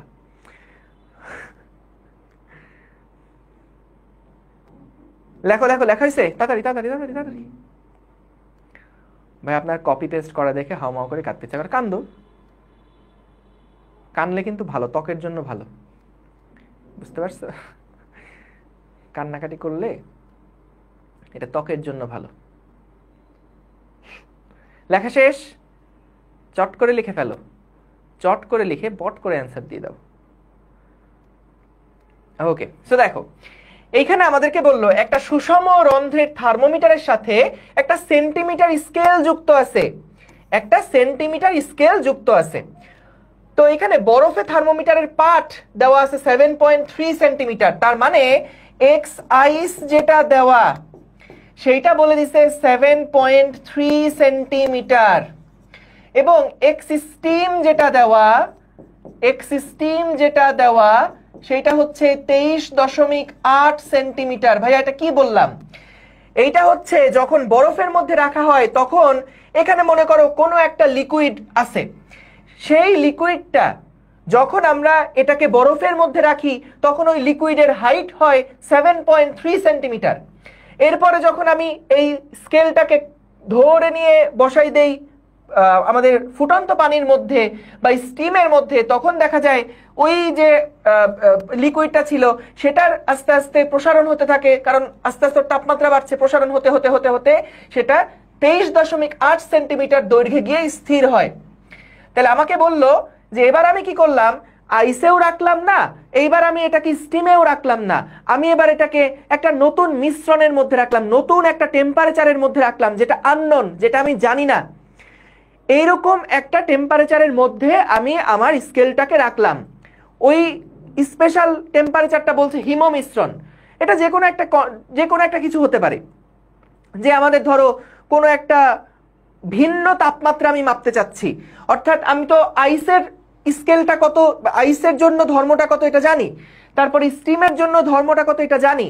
সো আমি এখন অন্য আরেকটা জায়গাতে স্কেলটাকে নিয়ে দেখলাম, পাঠ দেখাচ্ছে 3.5 সেন্টিমিটার, অর্থাৎ নতুন একটা মিশ্রণ, হিমমিশ্রণের মধ্যে আমি যখন ওই স্কেলটা ডুবালাম দেখলাম যে আমাদের এই দৈর্ঘ্যটা হচ্ছে 3.5 সেন্টিমিটার। তাহলে বলছে এখন তাপমাত্রা কত নির্ণয় করো। তাইলে দেখো, যেহেতু সেলসিয়াস স্কেলে আমাদেরকে বের করতে বলছে, আমাদের এখানে মেইন সূত্র কি ছিল? C-0 ডিভাইডেড বাই 100 - 0 সমান সমান, যখন উষ্ণতামিতি ধর্মের সাথে আমরা সম্পর্কটা দেখাবো তখন x minus x ice divided by x steam minus x ice. তাহলে ভাইয়া এখানে আমাদের x এর মান কত বলছে? 3.5 সেন্টিমিটার মাইনাস x আইস বলতে ভাইয়া 7.3 centimetre divided by x steam মানে হচ্ছে ভাইয়া 23.8 মাইনাস x আইস মানে 7.3। তাহলে ভাইয়া এখানে আমরা পাচ্ছি c ডিভাইডেড বাই 100। সুতরাং c এর মান কত বের করে ফেললেই হয়ে গেল। তাহলে বুঝতেই পারছো, আইসে যদি 7.3 সেন্টিমিটার থাকে তাহলে আরো কম যদি দৈর্ঘ্য হয়, তার মানে কি তাপমাত্রা 0 ডিগ্রির চেয়েও কমে গেছে না? কারণ 0 ডিগ্রি সেলসিয়াসেই কিন্তু বা আইস পয়েন্টেই কিন্তু দৈর্ঘ্য ছিল 7.3। তাহলে যদি আরো কমে যায়, দৈর্ঘ্য যদি 3.5 হয়ে যায়, তাহলে আমাদের ডিগ্রি সেলসিয়াসে তাপমাত্রাটা কি 0-র কমে হয়ে যাবে না? সো এটা তো এমনি বোঝা যায়। তারপরে আমরা হিসাব করে দেখি, 7.3 ডিভাইডেড বাই 23.8 মাইনাস 7.3 কত আসে? ইন্টু 100 দিলে আসছে মাইনাস 23.03। তোমরা কিন্তু কেউ মনে করো না আমি ক্যালকুলেটরে হিসাব করছি, খবরদার। আমি কিন্তু তোমরা যা বলছো, তোমাদের প্রতি যেহেতু আমার অগাধ বিশ্বাস, সেটার জন্য আমি তোমরা যা বলছো সেটাই কিন্তু আমি লিখে দিলাম। কখনোই মনে করো না যে আমি ক্যালকুলেটরে দেখে দেখে তারপরে বসাইছি। ছি, আমি কি তোমাদের অবিশ্বাস করতে পারি? বলো বলো, এটা হইল কিছু? x সমান সমান কত ছিল? 3.5 সেন্টিমিটার। 3.5 সেন্টিমিটার। ওকে, ঠিক আছে। তাহলে দেখছো সূত্রটা কিন্তু শুধুমাত্র যে এই দুইটা রেঞ্জের মাঝখানে তাপমাত্রা মাপার জন্যই প্রযোজ্য এমনটা কিন্তু না, এর বাইরেও যে কোনো তাপমাত্রা কিন্তু আমরা এই সূত্র দিয়েই মেপে ফেলতে পারি। কারণ কি, যে সমানুপাতিক সম্পর্ক। ঠিক আছে, ঠিক আছে, ওকে ভাইয়া। সি এবং এক্স এই পরিচয়টা একবার বললে ভালো হয়। এক্স মানে হচ্ছে উষ্ণতামিতিক ধর্ম। এগুলা লাস্ট ক্লাসে লিখে দিয়েছিলাম সব। ইরে, এক্স মানে কি? এক্স মানে হচ্ছে উষ্ণতামিতিক ধর্ম। উষ্ণতামিতিক ধর্ম, ঠিক আছে। তো যখন আমরা এক্স আইস বলছি, এটার মানে কি? এটার মানে হচ্ছে বরফে উষ্ণতামিতিক ধর্ম এর মান। বরফে উষ্ণতামিতিক ধর্ম এর মান, ঠিক আছে। এবং যখন আমি এক্স স্টিম বলছি, এইটা হচ্ছে বাষ্পে উষ্ণতামিতিক ধর্ম এর মান। তোমরাও আমার মতো এভাবে কপি করে লিখে নাও, বুঝছো? উষ্ণতামিতিক ধর্ম এর মান এগুলা, তাই না? ঠিক আছে, ঠিক আছে, ক্লিয়ার, ভেরি গুড। চলো পরের প্রবলেমটা কি দেখে ফেলি। এইটা একটু লিখে ফেলো। এই প্রশ্নটা খুবই সুন্দর, লিখে ফেলো। এটা একটা মজার ম্যাথ, খুবই মজার ম্যাথ। তুমি দেখবা এই ম্যাথটা করার পরে আর কখনোই তোমার বিরিয়ানি খেতে ইচ্ছা করবে না। বিরিয়ানির আর কি স্বাদ, এই অঙ্কের যে স্বাদটা পাবা, হ্যাঁ মনে হয় ভাইয়া আসলে আর দরকার নেই। আমার জীবনে বিরিয়ানি বলতে এই ম্যাথটাকে আমি বুঝি, বুঝেছো? বাঁধন এম একটা দুষ্টু কথা বলেছে, বলেছে এখন থেকে সবাই ভুল উত্তর বলবে। দেখি ভাই কি বলে, আমাদের কথায় লিখছে। কি ফাজিল দেখো। হ্যাঁ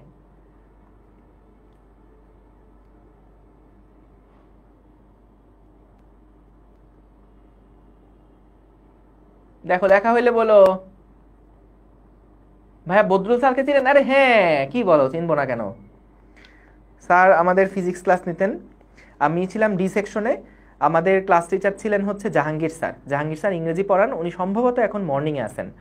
আমার মামাতো ভাইকে ভর্তি করাতে গেছিলাম, ওই সময় জাহাঙ্গীর স্যারের সাথেও দেখা হয়েছিল, বদরুল স্যারের সাথেও দেখা হয়েছিল। বদরুল স্যার ওই সময় ছিলেন হলো ডে শিফটের সি সেকশনে, খুব ভালো স্যার।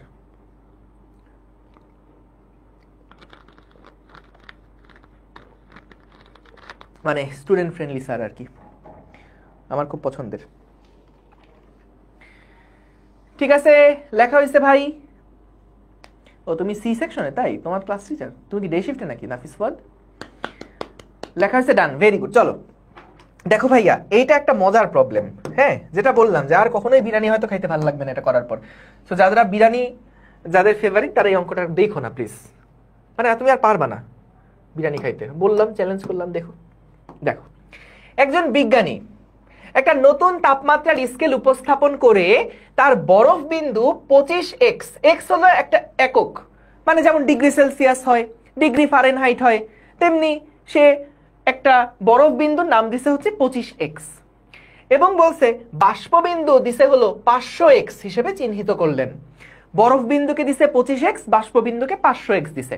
মানে ধরো 25 ডিগ্রি সেলসিয়াস বলছে, আর একটাকে 500 ডিগ্রি সেলসিয়াস বলছে, অর্থাৎ এককটাকে আমরা x দিয়ে প্রকাশ করছি, বুঝছো? এখানে x হচ্ছে নতুন তাপমাত্রার একক, বলে দিছি। এই নতুন স্কেল অনুযায়ী পানির আপেক্ষিক তাপ কত নির্ণয় করো। ভাইয়া এই টার্মটা কি তোমরা 9, 10-এ পড়ছো না? একটা আইডিয়া আছে না পানির আপেক্ষিক তাপ? পানির আপেক্ষিক তাপ, এটা কি তোমাদের কারো আইডিয়া আছে বলো তো? মুবাশিরা জান্নাত বলছে বিরিয়ানির স্মেল পাচ্ছি বোর্ড থেকে। মনে নাই? আচ্ছা, মনে না থাকলে অসুবিধা নাই, কিন্তু এমনি আইডিয়া আছে না একটা? আপেক্ষিক তাপ 6 নাম্বার অধ্যায়ে ছিল আপেক্ষিক তাপ। আচ্ছা আমি বলছি, পুরাটাই আবার বলছি। দেখো আপেক্ষিক তাপ কি জিনিস ছিল। ধরো পানির আপেক্ষিক তাপ, আমি বললাম পানির আপেক্ষিক তাপ, পানির আপেক্ষিক যে তাপ, সেই আপেক্ষিক তাপ হচ্ছে ভাইয়া 4200 joule per KG per kelvin. বলো এই একক থেকে কি মনে পড়ছে কিনা? একক থেকে কি মনে পড়ছে কিনা? বিষয়টা এরকম, ধরো আমাদের একটা পাত্র আছে, এই পাত্রের মধ্যে আমাদের মনে করো ভাইয়া 1 কেজি পরিমাণ পানি রাখা আছে। কতটুকু পানি আছে? পাত্রের মধ্যে 1 কেজি পরিমাণ পানি রাখা আছে। তো আমি যদি তাপমাত্রা বাড়াতে চাই, আমাকে কি তাপ শক্তি দিতে হবে না ভাইয়া? তাপমাত্রা বাড়াতে চাইলে তাপ শক্তি দিতে হবে। যেমন আমি যদি চাই এই জিনিসটার তাপমাত্রা বাড়াইতে, তাহলে আমার কি করতে হবে? আমাকে এর মধ্যে তাপ শক্তি দিতে হবে। তাহলে আমি যদি 1 কেজি পানি নেই, এই এককটা আমাকে কি বলছে দেখো, 1 কেজি পানির তাপমাত্রা 1 কেলভিন বৃদ্ধি করতে, 1 কেজি পানির তাপমাত্রা 1 কেলভিন বৃদ্ধি করতে 4200 জুল তাপ শক্তির প্রয়োজন। 4200 জুল তাপ শক্তির প্রয়োজন। তার মানে তুমি যদি 4200 জুল তাপ শক্তি এর মধ্যে দাও, ধরো এর নিচে আগুন জ্বালায় দিছো, তাহলে তাপ এইখানে সাপ্লাই হতে থাকবে। তাপের পরিমাণ যদি 4200 জুল এখানে ট্রান্সফার হয়, তখন এর টেম্পারেচার 1 কেলভিন বেড়ে যাবে। আরো 4200 দিলে আরো 1 কেলভিন বাড়বে, আরো 4200 দিলে আরো 1 কেলভিন বাড়বে, 2100 জুল দিলে 0.5 কেলভিন বাড়বে। বুঝতে পারছো? অর্থাৎ 1 কেজি কোনো বস্তুর তাপমাত্রা 1 কেলভিন বৃদ্ধি করতে যতটুকু তাপ শক্তি দেওয়া দরকার হয়, সেইটাই হচ্ছে ওই বস্তুটার আপেক্ষিক তাপ। কি মনে পড়ছে? মনে পড়ছে? ওই যে মনে আছে এমএস ডেল্টা, আরে সাব্বাস তুকর, এমএস ডেল্টা থিটা মনে নাই? কিউ সমান সমান এমএস ডেল্টা থিটা। এস মানে হচ্ছে সেই আপেক্ষিক তাপ, এটা হচ্ছে সেই আপেক্ষিক তাপ। এই মনে পড়ছে? বলো, এবার মনে আসছে? এবার মনে আসছে? বলো। আচ্ছা মনে না পড়লে অসুবিধা নাই, আমি এই যে আইডিয়াটা বলছি এটা কি বুঝছো কিনা?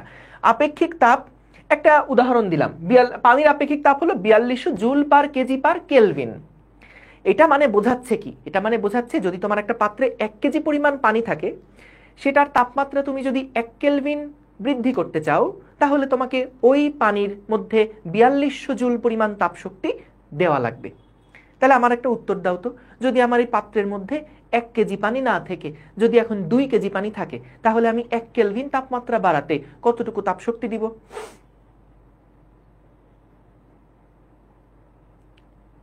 ভেরি গুড, 8400 মানে ডাবল, তাই না? তাহলে আশা করি বুঝতে পারছো এটা। Very good, very good, thank you. তো আমরা ওই যে যখন ওই যে কিউ সমান সমান লিখতাম m s delta theta, m s delta theta, এটা কি ছিল? যে এম ভরের, যেমন এস মানে কি? এস মানে হলো আপেক্ষিক তাপ নির্দেশ করছি, হ্যাঁ, এস মানে হচ্ছে আপেক্ষিক তাপ, আপেক্ষিক তাপ। তো এই সূত্রটা কিভাবে আসছিল? আপেক্ষিক তাপ মানেই হচ্ছে joule per KG per kelvin, অর্থাৎ 1 কেজি ভরের কোনো বস্তুর তাপমাত্রা 1 কেলভিন বৃদ্ধি করতে এস জুল তাপশক্তি প্রয়োজন হয়। তাহলে আমাদের যদি কোনো একটা জায়গায় এম ভরের কোনো বস্তু থাকে, তাহলে এম কেজি ভরের তাপমাত্রা 1 কেলভিন বাড়াতে আমাদের এমএস জুল তাপশক্তি দেওয়া লাগবে। আর যদি আমি চাই যে টেম্পারেচারটা ডেল্টা থিটা পরিমাণ বৃদ্ধি করতে, 1 কেলভিন বৃদ্ধি না করে ডেল্টা থিটা কেলভিন পরিমাণ বৃদ্ধি করতে, তাহলে আমাদের কতখানি তাপশক্তি দেওয়া লাগবে? M s delta theta joule. So এটাই কিন্তু ছিল যে কিউ সমান সমান এম এস ডেল্টা থিটা, মনে আছে? সো যাই হোক, মনে থাকতে ভালো, না থাকলে কোনো অসুবিধা নাই। তো আমরা যদি এখান থেকে কি বের করি, যে এম ভর বিশিষ্ট 1 কেজি না হয় কোনো বস্তুর ভর যদি এম কেজি হয়, এবং আমি যদি 1 কেলভিন বৃদ্ধি না করে যদি থিটা কেলভিন বৃদ্ধি করতে চাই, তাহলে কতটুকু তাপশক্তি দেওয়া লাগবে? এই যে ওটাই হিসাব করে বের করলাম, এম এস ডেল্টা থিটা। এই ছিল আর কি জিনিসটা, এই ছিল। ঠিক আছে, আশা করি ক্লিয়ার, আশা করি ক্লিয়ার। ঠিক আছে, ওকে। এখন দেখো, আমরা নর্মালি যেটা জানি, পানির যে আপেক্ষিক তাপ এটা হচ্ছে 4200 joule per KG per kelvin, এটা হলো পানির আপেক্ষিক তাপ। এখন আমাদেরকে বলছে নতুন স্কেল অনুযায়ী পানির আপেক্ষিক তাপটা কত নির্ণয় করো। অর্থাৎ আমরা তো এখানে যে আপেক্ষিক তাপটা বের করছি সেটা হলো 1 কেলভিন তাপমাত্রা বৃদ্ধি করতে কতটুকু তাপশক্তির প্রয়োজন, কিন্তু যদি আমরা 1x পরিমাণ তাপমাত্রা বৃদ্ধি করতে চাই, তাহলে কতটুকু তাপশক্তির প্রয়োজন হয়, এইটা আমরা নির্ণয় করতে চাচ্ছি। প্রশ্ন বুঝছো? আমাদেরকে বলছে নতুন স্কেলে পানির, ও নতুন স্কেল অনুযায়ী পানির আপেক্ষিক তাপ কত। আমাদের নতুন স্কেল কোনটা? এক্স না? তাহলে আমরা আগে যেটা হিসাব করতাম যে 1 কেজি, এটা লিখো না, 1 কেজি পানির তাপমাত্রা 1 কেলভিন বৃদ্ধি করতে তাপশক্তি প্রয়োজন হয় 4200 জুল। এখন আমরা নতুন স্কেলে যদি আপেক্ষিক তাপ বের করতে চাই, তাহলে আমাদেরকে যেটা বের করতে বলছে সেটা হলো যে ভাইয়া 1 কেজি পানির তাপমাত্রা 1x পরিমাণ বৃদ্ধি করতে কতটুকু পরিমাণ তাপশক্তি প্রয়োজন সেটা নির্ণয় করো।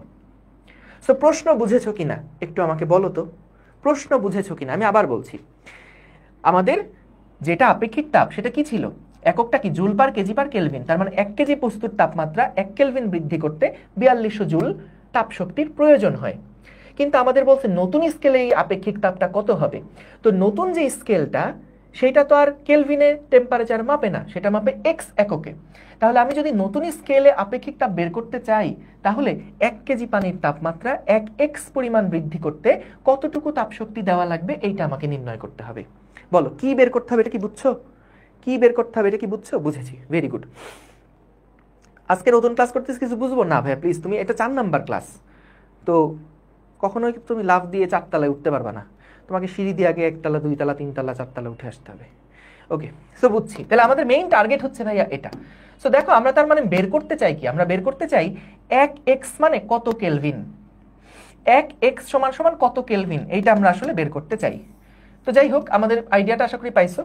সো মূলত আমরা যেটা এখন চাচ্ছি সেটা হলো যে আমাদের দেখো, যখন কেলভিন এককে আমাদের কি বরফ আর বাষ্পবিন্দু দেওয়া আছে না, তাহলে যখন কেলভিন এককে 100 কেলভিন পরিমাণ তাপমাত্রার পরিবর্তন হয়, তখন আমাদের এক্স যে স্কেলটা আছে সেখানে তাপমাত্রার পরিবর্তন কত হয়? 500 মাইনাস 25x, তাই না? তাহলে বলো তো, যদি 1 কেলভিন তাপমাত্রার পরিবর্তন হয়, তাহলে এক্স এককে এই পরিবর্তনটা কত হবে? 500 মাইনাস 25 মানে কত? তোমরা জেনে অবাক হবে। 500 মাইনাস 25 মানে হচ্ছে 475 ডিভাইডেড বাই হচ্ছে 100 এক্স। তার মানে খেয়াল করো, 1 কেলভিন মানে হচ্ছে 1 কেলভিন পরিবর্তন মানে হচ্ছে 4.75 এক্স পরিবর্তন। 4.7 এক্স মানে কি ভাই? এক্স মানে জাস্ট একক, ওই নতুন স্কেলের এককটা। সো 1 কেলভিন চেঞ্জ হওয়া মানে 4.75 এক্স পরিবর্তন হওয়া। তাইলে দেখো তো, আমাদের যে পানির আপেক্ষিক তাপ ছিল 4200, আমরা এখান থেকে এই ডেটাটা জানি, তাই না? এটা জানি যে 1 কেজি পানির তাপমাত্রা 1 কেলভিন বৃদ্ধি করতে 4200 জুল তাপশক্তির প্রয়োজন হয়। তাহলে বলো তো, 1 কেজি পানির তাপমাত্রা আমরা যদি 1 কেলভিন এর জায়গায় এখন যদি আমি 4.75x লিখি, 1 কেজির জায়গায় 1 কেলভিন বৃদ্ধি করা মানে কি 4.75 না ভাইয়া? 4.75 কেলভিন বৃদ্ধি করতে তাহলে আমাদের কতটুকু পরিমাণ তাপশক্তি, কেলভিন তো না, সরি এক্স, কি লিখলাম, 4.75 এক্স পরিমাণ বৃদ্ধি করতেও কিন্তু তাহলে 4200 জুল পরিমাণ তাপশক্তির প্রয়োজন হবে।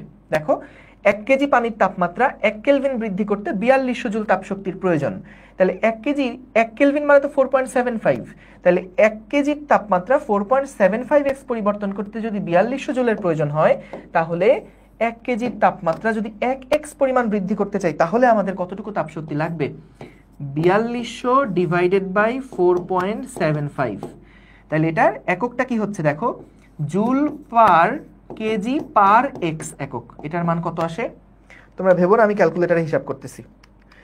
এটা আসে 884.21, 884.21 joule per KG power x. তার মানে 1 কেজি পানির তাপমাত্রা 1 এক্স পরিমাণ বৃদ্ধি করতে 884 জুল তাপশক্তির প্রয়োজন হয়। বুঝছো? বাঁধন মাইট দিব তোমারে। ঠিক আছে, কিউ মানে কি? কিউ মানে তাপ শক্তি। তাপ শক্তি এগুলো লাগবে না, এগুলো বোঝানোর জন্য লিখছিলাম এখানে। ওই যে সূত্রটা দেখে আসছো তো, তো সূত্রটা কেন এরকম ওইটার জন্য আর কি বলছিলাম। মেইনলি আমাদের এই দুইটা ইনফরমেশনই লাগবে, যে আপেক্ষিক তাপ মানে কি বোঝায় সেইটা। এবং আমরা এখানে কি করলাম, যে 1 কেজি পানির তাপমাত্রা 1 কেলভিন বৃদ্ধি করতে 4200 জুল পরিমাণ তাপশক্তি লাগে, কিন্তু আমাদের নতুন একটা তাপমাত্রার স্কেল নিয়ে আসছি আমরা, এক্স। তাহলে 1 কেলভিন বৃদ্ধি করতে কত তাপশক্তি লাগে এটা আমার দরকার নাই জানা। আমার এখন জানা দরকার 1 কেজির তাপমাত্রা যদি আমি 1 এক্স পরিমাণ বৃদ্ধি করি, তাহলে কতটুকু তাপশক্তি দরকার হয়। তাহলে জাস্ট কি করলাম, যে আচ্ছা ঠিক আছে 1 কেলভিন মানে কত এক্স সেটা বের করলাম আগে ঐকিক নিয়মে, যে 100 কেলভিন যখন বরফ আর বাষ্পের মধ্যে পার্থক্য হয় 100 কেলভিন, তাহলে আমাদের নতুন স্কেলে বরফ আর বাষ্পের যে রিডিংটা তার পার্থক্য কত? 475। তাহলে 1 কেলভিন পার্থক্যের জন্য এক্স স্কেলে পার্থক্য কতটুকু? 4.75। এরপর ঐকিক নিয়মে যে 1 কেজির জন্য 1 কেলভিন বৃদ্ধি করতে 4200 লাগে, 1 কেজির তাপমাত্রা যদি 1 কেলভিনের জায়গায় 4.75 এক্স বসাই তাহলেও তো 4200 লাগবে। যদি এখন 1 কেজির তাপমাত্রা 1 এক্স পরিমাণ বৃদ্ধি করতে চাই, তাহলে কতটুকু তাপশক্তির প্রয়োজন? সেটাই হচ্ছে আমাদের আপেক্ষিক তাপ। বুঝছো? এই আর কি। ঠিক আছে, আচ্ছা একজন সুন্দর একটা প্রশ্ন করছে, ভাইয়া এটা কিভাবে আপনি বুঝলেন যে এটা কেলভিন এককে করতে হবে? দেখো তো ভাইয়া, আমাদের যেই ওই ইয়াটা আপেক্ষিক তাপের যেই ভ্যালুটা দেওয়া আছে 4200, এটা কি joule per KG per kelvin এককে না? সেই কারণে তো বুঝতেই পারছো কেলভিন এককটাকে ধরে আমার এক্সে কনভার্ট করতে হবে। বুঝছো ভাই? আমরা কি নতুন স্কেল তৈরি করতে পারবো না? হ্যাঁ পারবা তো। ওই যে দুইটা স্থির বিন্দু দেওয়া ছিল না, ওটা বিজ্ঞানীরা ধরে নিয়েছে। তুমি যে কোনো দুইটা স্থির বিন্দু ধরে তোমার নামে একটা স্কেল বানায় ফেলো। বা যেমন 0 থেকে 100 পর্যন্ত সেলসিয়াস কি করছে, 100 ভাগে ভাগ করছে, তুমি ওটাকে 1000 ভাগে ভাগ করে তোমার নামে একটা স্কেল বানায় দাও, তাইলে তো হলো। তুমি আরো নিখুঁতভাবে তাপমাত্রা পরিমাপ করতে পারবা তার মানে। ঠিক আছে, হ্যাঁ মাশরুর স্কেলও বানাইতে পারবা, অসুবিধা নেই। 1 এক্স এর কেন বের করলাম? কেন 1 এক্স বের করলা? কেন 1 এক্স বের করলা? কারণ আমাদের জানা দরকার কি 1 কেজির তাপমাত্রা 1 এক্স পরিমাণ বৃদ্ধি করতে কতটুকু তাপ শক্তি দরকার হয়। বুঝছো? এটাই আমাদের তো জানা দরকার ছিল। এটা পাশে লিখে রাখি এক জায়গায়। আমাদের জানা দরকার যে 1 কেজি পানির তাপমাত্রা 1 কেজি এর তাপমাত্রা 1 এক্স বৃদ্ধি করতে কত তাপশক্তি প্রয়োজন, কত তাপশক্তি দরকার। ঠিক আছে, কতটুকু তাপ শক্তি দরকার। এইটাই তো আমরা আপেক্ষিক তাপ বলতাম। এটা কি আমরা আপেক্ষিক তাপ বলতাম না? এটাই তো আমাদের আপেক্ষিক তাপ ছিল, বুঝছো? সো তাইলে তো তুমি কিন্তু যদি চেষ্টা করো যে ভাই আমি আপেক্ষিক তাপটা ফারেনহাইট এককে বের করবো, যে 1 ডিগ্রি ফারেনহাইট বৃদ্ধির জন্য কতটুকু তাপ শক্তি দরকার, সেটাও কিন্তু তুমি আসলে হিসাব করতে পারবা, বুঝছো? বলো 100 কে কই পেলাম? আচ্ছা গুড। দেখো আমাদের ভাইয়া বলো তো, এই দেখো প্রশ্ন করে করে ক্লিয়ার হও। দেখো বরফ বিন্দু বলছে 25x, বাষ্প বিন্দু বলছে 500x। তাহলে বরফ 25 আছে, বাষ্প 500 আছে। বলো তো কেলভিন স্কেলে যেহেতু আমাদের হিসাব করতে হবে, কেলভিনে আমাদের বরফ কত?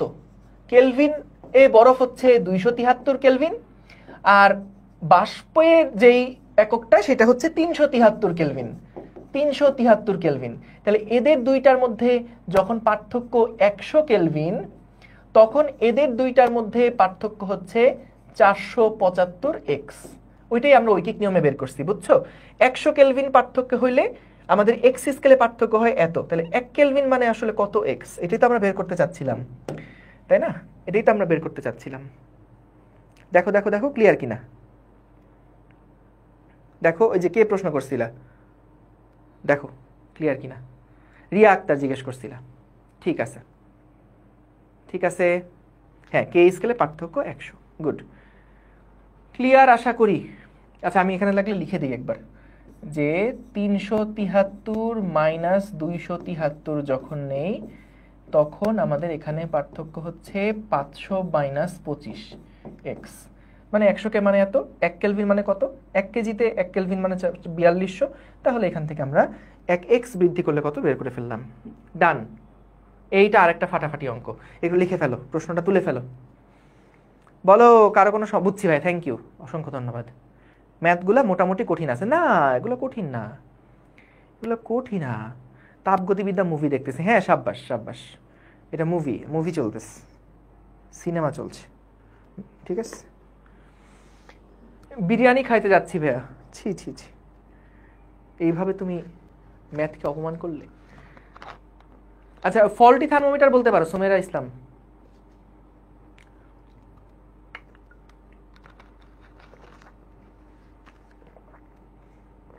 কেন জাতিসংঘের মহাসচিব কেন বানাতে হবে? ঠিক বুঝলাম না।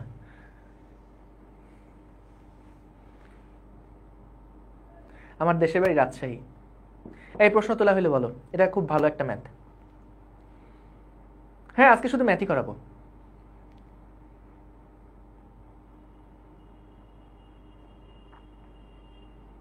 ভাইয়া কেলভিন স্কেলে ডিগ্রি দেয়া হয় না কেন? এইটা জানি না আমি। এইটা হচ্ছে মানে বিজ্ঞানী কেলভিন ডিগ্রি হয়তো পছন্দ করতো না দেওয়া, বুঝতে পারছো? ও চাইছে যে আমার নাম কেলভিন, কেলভিনই থাকবে, আমি ডিগ্রি দি মুখে আবার। ডান, ওকে। এখন খেয়াল করো, প্রথমে আগে ম্যাথটা করার জন্য তোমাদের আগে একটা ছোট্ট থিওরি জানতে হবে। এটা তোমরা অলরেডি জানো, আমি জানি, বিশ্বাস করো তোমরা জানো। সেটা হচ্ছে বলো তো, পানির যে স্ফুটনাঙ্ক 100 ডিগ্রি সেলসিয়াস, বলো তো এটা কত চাপে 100 ডিগ্রি সেলসিয়াস হয়? বায়ুমণ্ডলীয় 1 ATM চাপে 100 ডিগ্রি সেলসিয়াস না? বলো তো। ও মাথা সরান, আরে আচ্ছা তুলে নাও, আগে তুলে নাও তাড়াতাড়ি। হ্যাঁ 1 ATM চাপে বা 760 মিলিমিটার চাপে, পারদ চাপে। লেখা হইলে বলো তাড়াতাড়ি। পিডামু, একদম পিডামু। ডান, গুড। দেখো সো যেটা বলছিলাম, যে আমাদের যেই স্ফুটনাঙ্কের কথা আমরা বলি 100 ডিগ্রি সেলসিয়াস, সেটা কিন্তু একটা নির্দিষ্ট চাপে হয়। বলতো যদি চাপ কমে যায় তাহলে স্ফুটনাঙ্ক কি বৃদ্ধি পাবে নাকি হ্রাস পাবে? ওই যে পাহাড়ের উপরে উঠলে চাপ কমে যায়, সেখানে স্ফুটনাঙ্ক কি বাড়ে না কমে? স্ফুটনাঙ্ক কি বাড়ে না কমে? স্ফুটনাঙ্ক কমে যায়, কমে যায়। স্ফুটনাঙ্ক চাপ যদি কমায় দাও তাহলে স্ফুটনাঙ্ক কমে যায়, ঠিক আছে? ভাইয়া ক্লাস জমে গেছে, কি করব? আলমারিতে রেখে দাও, সমস্যা নাই, গুছায় রাখো রাখার সময়।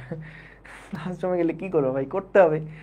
প্রত্যেক দিন একটা দুইটা করে ক্লাস রেকর্ড ক্লাস দেখে ফেলতে থাকো, আচ্ছা, কেন কমবে এটা একটু হালকা ধারণা দিই, যদিও এটা এই চ্যাপ্টারের টপিক না, একটু হালকা একটু ধারণা দেই আমি, হ্যাঁ, কারণ আমি তো তোমাদেরকে ভালোবাসি, বলো। তো এখানে দেখো ভাই, এইটা হচ্ছে আমাদের একটা পাত্র। এই পাত্রের মধ্যে মনে করো এই পর্যন্ত আমাদের পানি রাখা আছে। আমি যখন এখানে তাপশক্তি দিতে থাকবো, তখন এখানকার যেই পানির অণুগুলো আছে তারা এক্সাইটেড হবে, দৌড়াদৌড়ি শুরু করবে।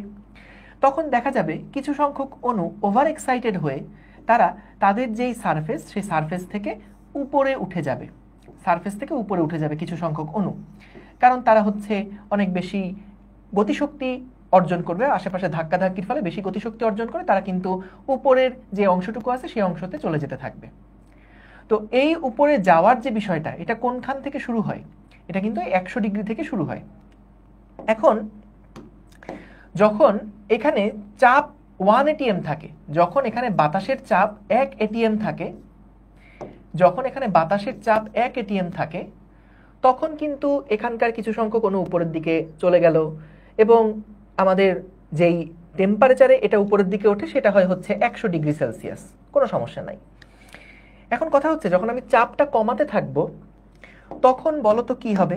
চাপ কমাতে থাকলে এইখানে আমাদের যে অণুগুলো থাকবে, সেই অণুগুলা কি খুব দ্রুত বাতাসে ছড়া যাবে না? যদি আমি চাপ কমাতে থাকি তাহলে এখানকার অণুগুলো দ্রুত বাতাসে ছড়া যাবে, তাহলে এই জায়গাটা একটা ভ্যাকেন্সি তৈরি হবে, একটা ফাঁকা জায়গা তৈরি হবে। সো দেখা যাবে আরো কিছু সংখ্যক অণু কিন্তু তারা বাতাসে কনভার্ট হতে থাকবে, মানে বাষ্পে কনভার্ট হতে থাকবে। সো তার মানে যদি আমি এখানকার চাপ কমায় দিতে থাকি, তার মানে চাপ বাড়ায় দেওয়া মানে কি? এই বাষ্পগুলাকে সে ধরে রাখতেছিল, বাষ্পকে বেরোতে দিচ্ছিল না। কিন্তু যখন আমি চাপটা আরো কমায় দিচ্ছি, তখন চাপটা যখন হালকা হয়ে গেল, তখন কিন্তু যেইগুলো বাষ্প বের হয়েছে, বাষ্পগুলো কিন্তু পুরা পরিবেশের মধ্যে দ্রুত ছড়ায় পড়তে পারবে। অর্থাৎ অনেক কম তাপমাত্রায় পানি থেকে বাষ্পে পরিণত হতে থাকবে যত চাপ কমবে। সো এইখানে লিখে রাখতে পারো একটা জিনিস, সেটা হচ্ছে চাপ কমলে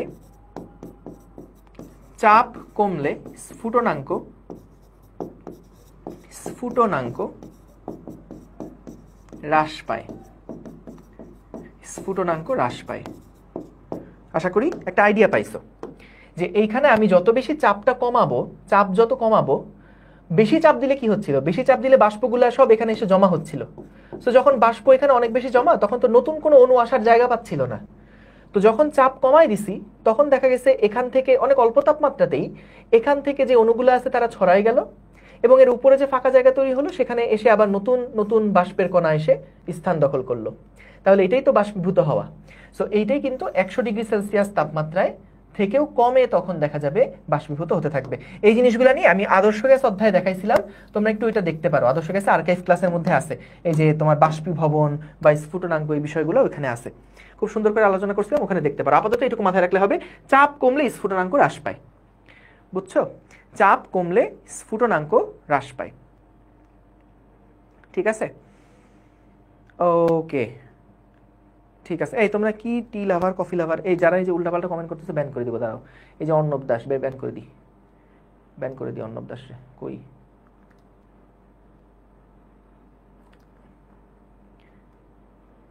আচ্ছা থাক, মায়া হলো আমার, ঠিক আছে, করলাম না। দেখো, তো তাহলে এইবার আমাদেরকে যেটা বলছে যে একটা ত্রুটিপূর্ণ থার্মোমিটার গলন্ত বরফ মানে কি? গলন্ত বরফ মানে থিটা আইস। সেই থিটা আইসের মান বলছে -0.5 ডিগ্রি সেলসিয়াস। ফুটন্ত পানিতে 99 ডিগ্রি সেলসিয়াস পাঠ দেয়। তার মানে দেখো ভাইয়া, খেয়াল করে আমরা যদি ওই স্কেলের জন্য সূত্র লিখতে চাই, তাহলে এখানে থিটা আইসের মান হচ্ছে -0.5 হবে, এবং এখানে হবে হচ্ছে 99 -0.5। এই তো। এখন বললো ওই পানিটা 747 মিলিমিটার পারদ চাপে আছে। ত্রুটিপূর্ণ থার্মোমিটার 45 ডিগ্রি সেলসিয়াস পাঠ দিলে সঠিক তাপমাত্রা কত হবে বের করতে বলছে।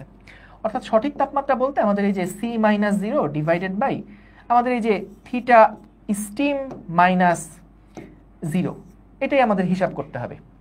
এখন কথা হচ্ছে যে আমরা এখানে এই থিটার যে মানটা, থিটার মান বলছে যখন এটা 45 ডিগ্রি হবে, তখন আমাদের সি এর মান কত নির্ণয় করো। অঙ্ক দেখে মনে হচ্ছে ভাই এটা তো সহজই, এখানে 100 বসাই দিব, অঙ্ক হয়ে যাবে। কিন্তু খেয়াল করো এখানে মূল যে ভেজালটা পাকাইছে, অঙ্কটা এভাবেই হয়ে যেত, কোনো সমস্যা ছিল না, কিন্তু মূল যে ভেজালটা পাকাইছে সেটা হচ্ছে আমাদের পারদের চাপ বা আমাদের চাপটা কমে গেছে, চাপটা কমায় দেওয়া হয়েছে। এখন চাপ কমালে তো ভাইয়া স্ফুটনাঙ্ক কমে যাবে। তাহলে আমরা যে আগে বাষ্পবিন্দু 100 লিখতাম, এখন কি আর বাষ্পবিন্দু 100 লেখা যাবে বলো তো? চাপ যদি কমায় দেই তাহলে বাষ্পবিন্দু কি এখন আর আগের মতন 100 ডিগ্রি সেলসিয়াস হবে? আমাদের তো বলে দিচ্ছে যে পানিটা 747 মিলিমিটার পারদ চাপে আছে, 760 মিলিমিটার হচ্ছে নর্মাল 1 ATM, সেইখানে স্ফুটনাঙ্ক হচ্ছে 100 ডিগ্রি সেলসিয়াস। কিন্তু যখন পারদস্তম্ভের চাপ কমে গেছে, যখন আমরা চাপটা কমাই দিছি, তখনও কি স্টিম পয়েন্টটা আমরা 100 ডিগ্রি সেলসিয়াসে পাবো না। তাহলে আমাকে আগে সামহাউ হিসাব করতে হবে যে নতুন স্টিম পয়েন্টের টেম্পারেচারটা কত ডিগ্রি সেলসিয়াস। বুঝছো? ইমরান নিভ এসিএস, ঠিক আছে, আল্লাহ হাফেজ, দেখা হবে সামনে কখনো। হ্যাঁ, ওকে, ঠিক আছে, উল্টাপাল্টা চ্যাট করো না প্লিজ, একদম ব্যান করে দিচ্ছি কিন্তু। সো তাহলে এখানে আমরা যেটা দেখলাম যে 747 মিলিমিটার পারদ চাপে নাকি এটা ছিল, কিন্তু 760 মিলিমিটারে যদি থাকতো তাহলে কিন্তু এখানে আমরা সরাসরি 100 লিখে দিতে পারতাম, কোনো অসুবিধা হতো না। কিন্তু আমাদের পুরোটা প্রকৃতি বা পুরাটা আমাদের পরিবেশ এখন 760-এ নাই, 747-এ আছে। তাহলে এখন আমাদের হিসাব করতে হবে 747-এর জন্য স্ফুটনাঙ্ক কত হয়। সেখানে আমাদের দুইটা ইনফরমেশন দেওয়া, একটা 734 মিলিমিটার পারদস্তম্ভে নাকি প্রকৃত স্ফুটনাঙ্ক 99 ডিগ্রি সেলসিয়াস হয়। এখন ভাইয়া খেয়াল করো, আমরা এখানে দুইটা ইনফরমেশন দেখলাম। একটা হচ্ছে 734 মিলিমিটার যখন পারদচাপ হয় তখন আমাদের প্রকৃত স্ফুটনাঙ্ক হয় 99 ডিগ্রি সেলসিয়াস, এবং যখন 760 মিলিমিটার হয় তখন আমাদের টেম্পারেচার হয় 100 ডিগ্রি সেলসিয়াস। তাহলে আমাকে কি তুমি বলতে পারবে যে এই যে পার্থক্যটা কত? এখানে পার্থক্যটা হচ্ছে 26 না 34 থেকে, হ্যাঁ, তাহলে 26 মিলিমিটার পারদচাপের পরিবর্তনে আমাদের টেম্পারেচারের পরিবর্তনটা কত হচ্ছে? 1 ডিগ্রি সেলসিয়াস হচ্ছে, 1 ডিগ্রি সেলসিয়াস হচ্ছে। এখন বলো তো আমাদের রুমটা কত মিলিমিটার পারদচাপে আছে? 747 মিলিমিটার পারদচাপে আছে। তাহলে বলো তো 747-এর জন্য কত ডিগ্রি সেলসিয়াস হয়? এটাই তো আমরা মূলত বের করতে চাচ্ছি, তাই না? 747 মিলিমিটার পারদচাপের জন্য এইখানে আমাদের এইটা কত হবে? 99 আর 100-র মধ্যেই তো হবে, সেটা কত এটাই আমরা বের করতে চাচ্ছি। তাহলে এখান থেকে আমরা একটা জিনিস দেখলাম যে 26 মিলিমিটার যখন পারদচাপের পার্থক্য হয় তখন টেম্পারেচারের পার্থক্য হয় 1 ডিগ্রি সেলসিয়াস। তাহলে বলো তো 1 মিলিমিটার পারদচাপের জন্য স্ফুটনাঙ্কের পার্থক্য কত হবে? এত ডিগ্রি সেলসিয়াস। তাহলে আমাদের বলো তো 734 থেকে 747 এই পার্থক্যটা কত? 747 মাইনাস 734 এই পার্থক্যটা আসলে কত? এটা হচ্ছে 13 মিলিমিটার। তাহলে 13 মিলিমিটার যেই চাপের পার্থক্য, সেটার জন্য আমাদের টেম্পারেচার কতটুকু চেঞ্জ হবে বা স্ফুটনাঙ্ক কতটুকু চেঞ্জ হবে? এই যে 0.5 ডিগ্রি সেলসিয়াস। তাহলে দেখো 34 থেকে যদি 13 বৃদ্ধি পেয়ে 747 হয় তাহলে স্ফুটনাঙ্ক 99 ডিগ্রি সেলসিয়াস থেকে 0.5 বৃদ্ধি পেয়ে 99.5 হবে। 99 থেকে 0.5 বৃদ্ধি পেয়ে 99.5 হবে, 99.5 ডিগ্রি সেলসিয়াস হবে। বুঝেছো? দেখো জাস্ট রৈখিক নিয়মে হিসাব করলাম যে আসলে বৃদ্ধিটা কতটুকু হচ্ছে। বলো।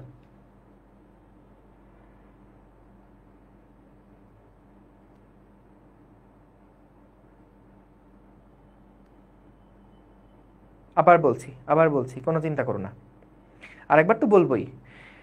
সো দেখো আমরা এখানে যেহেতু আমাদের চাপটা কমে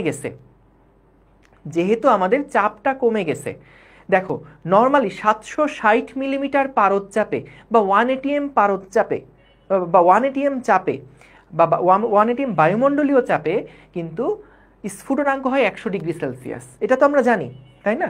যে 760 মিলিমিটার বা 1 ATM, এটা মানেই তো 1 ATM না, এটা তো আমরা নর্মাল যেই ইনফরমেশন আমরা জানি। 1 ATM যেই বায়ুমণ্ডলীয় চাপ, সেখানে স্ফুটনাঙ্ক হয় 100 ডিগ্রি সেলসিয়াস। 1 ATM মানেই তো 760 মিলিমিটার পারদচাপ। তাহলে 760 মিলিমিটার পারদচাপে আমাদের স্ফুটনাঙ্ক হয় 100 ডিগ্রি সেলসিয়াস। আমাদেরকে বলছে ভাই 734-এ স্ফুটনাঙ্ক হয় 99 ডিগ্রি সেলসিয়াস। তাহলে আমরা বের করলাম ঐকিক নিয়ম দিয়ে যে আচ্ছা 26 মিলিমিটার পারদচাপের যখন পরিবর্তন হয় স্ফুটনাঙ্কে পরিবর্তন হয় 1 ডিগ্রি সেলসিয়াস। তাহলে আমার তো দরকার 747-এ কত বের করা। তাহলে এই পার্থক্যটা কত, 13 না? এই যে 13। তাহলে 26-এর জন্য স্ফুটনাঙ্কে চেঞ্জ হয় 1, 1-এর জন্য কত, 13 মিলিমিটারের জন্য স্ফুটনাঙ্কে চেঞ্জ কত হবে, 0.5। তাহলে আমাদের এখানে 13 বৃদ্ধি পাইছে, 13 মিলিমিটার যদি পারদচাপ বৃদ্ধি পায় তাহলে চেঞ্জ হওয়ার কথা 0.5, তার মানে এই স্ফুটনাঙ্ক কি 0.5 বৃদ্ধি পাবে। এটাই আমরা দেখলাম যে 747-এ স্ফুটনাঙ্ক হওয়ার কথা 99.5। কেন ভাইয়া এগুলা হিসাব করছি, কারণ আমাদের এখন যেই বায়ুমণ্ডলীয় চাপ সেটা কিন্তু ভাইয়া 760 মিলিমিটার পারদচাপে আর নাই, সেটা এখন 747-এ চলে গেছে। 747-এ কি আমাদের স্টিম পয়েন্ট এখনো 100 হবে না, তো এটা তো কমে যাবে। সো কমে কত হলো সেটাই আমরা বের করলাম যে 99.5। তাহলে এখানে এখন আমরা উত্তর বের করব। দেখো এইখানে এখন এটার উত্তর আমরা বের করব যে c divided by theta steam মানে হচ্ছে আমাদের 99.5 ইজ ইকুয়ালস টু, এটা নর্মাল 45.5, আর এখানে হবে 99.5। সো তাহলে সি এর যে মান এটা আসছে 45.5 ডিগ্রি সেলসিয়াস। ঠিক আছে, দেখো বোঝো, বুঝেছো কিনা দেখো। ঠিক আছে, 45.5 ডিগ্রি সেলসিয়াস এটা হচ্ছে আমাদের সঠিক তাপমাত্রা যেটা, সেটা আমরা বের করলাম। সঠিক তাপমাত্রা যেটা সেটাই আমরা বের করলাম। বলেন ক্লিয়ার কিনা? এখন বুঝতে পেরেছি ভাইয়া, গুড, ভেরি গুড। ঠিক আছে, না গলনাঙ্কের আহামরি চেঞ্জ হয় না, কারণ স্ফুটনাঙ্কেরটা কি বাষ্পে পরিণত হয়ে যাচ্ছে। সো যদি বাইরে থেকে চাপ দেওয়া হয় তখন বাষ্পচাপের জন্য আমাদের বা বায়ুমণ্ডলীয় যে চাপ, সে বায়ুমণ্ডলীয় চাপের জন্য বাষ্পগুলা কিন্তু দেখা যায় খুব দ্রুত প্রভাবিত হবে। কিন্তু বায়ুমণ্ডলীয় চাপ যদি অল্প একটু বৃদ্ধি কম হয় তাহলে সেটা গলনাঙ্কে আসলে কোনো ইফেক্ট ফেলবে না। সো এই জন্য ভালো একটা প্রশ্ন করছে যে ভাইয়া গলনাঙ্কের কোনো পরিবর্তন হলো না কেন, এটা 0 থেকে চেঞ্জ হলো না কেন? কারণ গলনাঙ্কে চাপের প্রভাব কিন্তু আহামরি থাকবে না এইটুকু রেঞ্জের মধ্যে। আচ্ছা ভাইয়া 760 থেকে 747-এ কেন চলে আসছে? কারণ দেখো আমাদের এইটা থাকতেই পারে না, ধরো ওই পরিবেশটা বা ওই প্রকৃতিটা একটু ভূপৃষ্ঠ থেকে উপরে অবস্থান করছে। আমরা কি জানি উপরে গেলে বায়ুমণ্ডলীয় চাপ কি বাড়ে না কমে? কমতে থাকে না? সো তাহলে উপরে যদি বায়ুমণ্ডলীয় চাপ কম, এরকম হতেই পারে সেখানে আমাদের পারদস্তম্ভের চাপ হলো 747 মিলিমিটার। বুঝতে পারছো? এই আর কি। ঠিক আছে, আশা করি বুঝতে পেরেছো। না এখানে P1/T1 সমান P2/T2 দিয়ে করতে যেও না। এইটা হচ্ছে আমাদের শুধুমাত্র যখন গ্যাসের তাপমাত্রা নিয়ে আমরা কথাবার্তা বলবো, যে একটা গ্যাস আছে সম্পূর্ণটাই গ্যাস, সেই গ্যাসটাকে চাপ দিলে তাপমাত্রা কি হ্রাস পাবে বৃদ্ধি পাবে। সো এইগুলো ওই যে তোমরা যেটা বলতেছো যে ভাইয়া যদি চাপীয় সূত্র দিয়ে করা হয় বা আমরা যদি ভিটাকে কনস্ট্যান্ট ধরে করি তাহলে কি হবে কিনা, ওইটার সাথে এটা মিক্স করো না। আদর্শ গ্যাসের ক্লাসগুলো দেখলে বুঝতে পারবা, ওইখানে আমারই আর্কাইভ করা আছে, ওইগুলো দেখলে বুঝবা, বা তোমাদের অপূর্ব ভাবে দ্রুত শুরু করবেন। ওইখানে সম্পূর্ণটা গ্যাস থাকে, যদি আমরা ওইখানে টেম্পারেচার বাড়াই তাহলে আয়তন বৃদ্ধি পায়, বা আয়তন ফিক্স রাখলে চাপ বৃদ্ধি পায়। তো ওইটার সাথে স্ফুটনাঙ্কের এই জিনিসটা মিলাতে যাও না, ঠিক আছে? কারণ স্ফুটনাঙ্ক এটা কি আমাদের পানি আর বাষ্প একই সাথে অবস্থান করতেছে কিন্তু। ঠিক আছে, নাইম কোন জায়গাটা রিক্যাপ করবো বলো, বলো প্রথম থেকে বলে আসতেছি, আরেকবার পুরাটা ফাইনাল রিক্যাপ করতেছি। দেখো আমাদের নর্মালি এই অঙ্কটা কোনো ঝামেলাই ছিল না, একটা ত্রুটিপূর্ণ ম্যাথের মধ্যে বা ত্রুটিপূর্ণ স্কেলের যে টাইপের ম্যাথগুলো আছে সেগুলোর মধ্যে বসায় দিলে অঙ্ক হয়ে যেত। কিন্তু এখানে পার্থক্যটা কোন জায়গায় হলো, দেখা গেল যেহেতু আমাদের এখানে বায়ুমণ্ডলীয় চাপটা কমে গেছে, তাহলে স্ফুটনাঙ্কের জায়গায় বা স্টিমের জায়গায় আমরা 100 লিখতে পারলাম না, এখানে আমাদেরকে তোমার অন্য একটা কিছু লিখতে হবে, কারণ এখন বায়ুমণ্ডলীয় চাপ আর 760 মিলিমিটার বা 1 atm না, এর চাপটা কমে গেছে। তাহলে চাপ যদি কমে যায় তাহলে সেই চাপের সাথে সম্পর্ক রেখে আমাদের স্ফুটনাঙ্ক কতটুকু কমবে এইটা আগে আমাদেরকে বের করতে হবে, এবং নতুন স্ফুটনাঙ্কটা এখানে বসায় তারপর ম্যাথ করতে হবে। এটা হলো মেইন আইডিয়া। এখন সেটা আমরা কিভাবে বের করছি, আমরা জানি 760 মিলিমিটারে স্ফুটনাঙ্ক হয় 100 ডিগ্রি সেলসিয়াস, 734-এ কত হয় এটা আমাদের দেওয়া আছে 99। তাহলে আমাদের প্রেশার যেহেতু 747-এ এখন আছে, 747-এ কত হয় সেটা আমরা ঐকিক নিয়ম করে বের করলাম, এবং তারপরে যে স্ফুটনাঙ্ক এটা বসাই ম্যাথ করে ফেললাম, ডান। ঠিক আছে, ঠিক আছে, ওকে। না না না, 760-এ 100 হলে একে 7.60, না না ওইভাবে কেন করবা? তোমার তো কে বলছে যে স্ফুটনাঙ্কে তাপমাত্রা বৃদ্ধির সাথে বা হ্রাসের সাথে সমানুপাতিক সম্পর্ক, এটা কোথাও বলছে না তো। আমাদেরকে যতটুকু ছোট্ট স্পেস দেওয়া আছে ওর মধ্যে আমাদেরকে ইন্টারপোলেশন করতে হবে। Full clear, thank you. ঠিক আছে, এবার আসো আমরা দেখি পরের ম্যাথটা কি আছে। হ্যাঁ দেখো, এইখানে আমাদেরকে বলছে একটা সেলসিয়াস এবং ফারেনহাইট থার্মোমিটারকে ফুটন্ত পানিতে নিমজ্জিত করা হলো। এবার পানিকে ঠান্ডা করার পর ফারেনহাইট থার্মোমিটারটির পাঠ হলো 140 ডিগ্রি। তাহলে সেলসিয়াস স্কেলে তাপমাত্রা হ্রাস কত হবে নির্ণয় করো। তাহলে দেখো তো আমাদের এখানে ফারেনহাইটে তাপমাত্রা হ্রাস কত হয়েছে বলো তো? ফারেনহাইট স্কেলে তাপমাত্রা হ্রাস কত? ফারেনহাইট স্কেলে তাপমাত্রা হ্রাস কত? এটা সমান সমান হচ্ছে 212 মাইনাস 140, এতটুকুই হ্রাস পাইছে না? এটা মানে কত? 72 ডিগ্রি ফারেনহাইট হ্রাস পাইছে। এখন আমাদেরকে বলছে সেলসিয়াসে হ্রাস কত হবে।